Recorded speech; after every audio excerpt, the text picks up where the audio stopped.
അല്ല, P V അൻവറിൻ്റെ വിഷയത്തിൽ പാർട്ടിയുടെ സ്റ്റാൻഡ് വളരെ ക്ലിയറായി പറഞ്ഞിട്ടുണ്ട്. ഒന്ന്, അദ്ദേഹം ആര്യാടൻ ഷൗക്കത്തിനെ സ്ഥാനാർത്ഥിയായിട്ട് അംഗീകരിക്കണം. സ്ഥാനാർത്ഥിക്കെതിരായും UDF ചെയർമാനെതിരായും അദ്ദേഹം പറഞ്ഞ തെറ്റായ കാര്യങ്ങൾ പിൻവലിക്കണം. ഇത് രണ്ടും ചെയ്തു കഴിഞ്ഞാൽ, നിരുപാധികം ആര്യാടൻ ഷൗക്കത്തിന് പിന്തുണ പ്രഖ്യാപിച്ചു കഴിഞ്ഞാൽ അൻവറിൻ്റെ ഡിമാൻഡുകൾ ചർച്ച ചെയ്ത് പരിഹാരം ഉണ്ടാക്കാൻ ഒരു പ്രയാസവുമില്ല. പക്ഷേ ഈ രണ്ട് കാര്യങ്ങളിൽ പാർട്ടിക്ക് വിട്ടുവീഴ്ച ചെയ്യാൻ സാധ്യമല്ല. പാർട്ടി അംഗീകരിച്ച സ്ഥാനാർത്ഥിയാണ് ആര്യാടൻ ഷൗക്കത്ത്. അങ്ങനെയുള്ള സ്ഥാനാർത്ഥിയെ മോശപ്പെടുത്തിക്കൊണ്ട് പറയുന്നത് UDFനെ തന്നെ മൊത്തം അധിക്ഷേപിക്കുന്നതിന് തുല്യമാണ്. അതുകൊണ്ടാണ് ഞങ്ങൾ പറഞ്ഞത്, ഈ രണ്ട് പരാമർശം അദ്ദേഹം പിൻവലിച്ച് UDFന് നിരുപാധികം പിന്തുണ പ്രഖ്യാപിച്ചാൽ അദ്ദേഹമായിട്ട് ബാക്കി എല്ലാ കാര്യങ്ങളിലും ചർച്ച നടത്തി അദ്ദേഹത്തിനൂടെ സ്വീകാര്യമായ തീരുമാനം എടുക്കാൻ UDF തയ്യാറാണ്.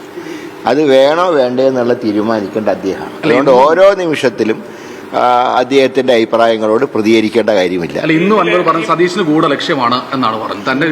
ഞാൻ പറയാം, ഈ എല്ലാ വിഷയങ്ങളും UDFലും പാർട്ടിയിലും ചർച്ച ചെയ്തിട്ട് തന്നെയാണ് ഇതുവരെ എല്ലാ തീരുമാനം എടുത്തിട്ടുള്ളത്.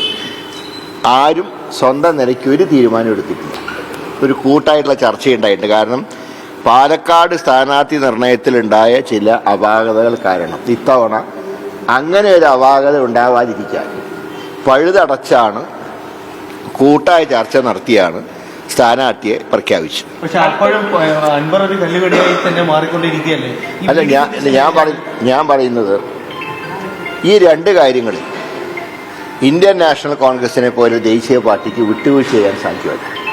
കാരണം പാർട്ടിയുടെ ദേശീയ നേതൃത്വം അംഗീകരിച്ച സ്ഥാനാർത്ഥി, UDF യുനാനിമസ് ആയിട്ട് പ്രപ്പോസ് ചെയ്ത സ്ഥാനാർത്ഥി, അങ്ങനെ സ്ഥാനാർത്ഥിയെ തള്ളി പറഞ്ഞുകൊണ്ട് എങ്ങനെയാണ് അങ്ങനെയുള്ള ഒരാളെ മുന്നണിയേറ്റ് സഹകരിപ്പിക്കുക? അല്പസമയത്തിന് മുമ്പ് മാധ്യമങ്ങളെ കണ്ടപ്പോൾ പോലും അൻവർ പറഞ്ഞത് K മുരളീധരനും രമേശ് ചെന്നിത്തലയും സുധാകരനുമാണ് ഈ പ്രശ്നം പരിഹരിക്കാൻ വേണ്ടി സഹായിച്ചതെന്നാണ്. തീർച്ചയായിട്ടും ഞാൻ പറയുന്നു, അൻവർ അദ്ദേഹത്തിന് പറ്റിയ ഈ തെറ്റ് അദ്ദേഹം തിരുത്തി UDFുമായിട്ട് സഹകരിക്കുക.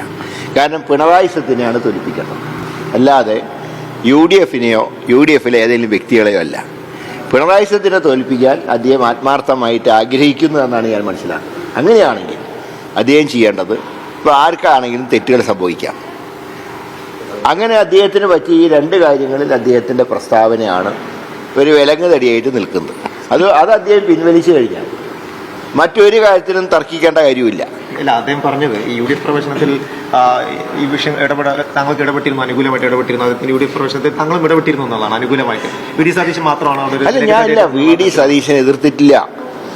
ഞങ്ങൾ 2-ാം തീയതി ചേർന്ന യോഗത്തിൽ അസോസിയേറ്റ് അംഗമാക്കണം എന്നുള്ള ഒരു തീരുമാനത്തിലെത്തിയിരുന്നു. പക്ഷെ ആ തീരുമാനം പ്രഖ്യാപിക്കാൻ അല്പം ഡിലേ വന്നു.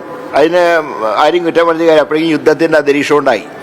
ആ യുദ്ധത്തിൻ്റെ അന്തരീക്ഷം ഉണ്ടായപ്പോൾ ബൈ ഇലക്ഷൻ നടക്കില്ല. അതുകൊണ്ട് ഒരു മെല്ലെ പോക്കുണ്ടായതിൻ്റെ കാരണം ഈ യുദ്ധത്തിൻ്റെ ഒരു സാഹചര്യമാണ്, അല്ലാതെ മനഃപൂർവ്വം നീട്ടിക്കൊണ്ടുപോയതല്ല.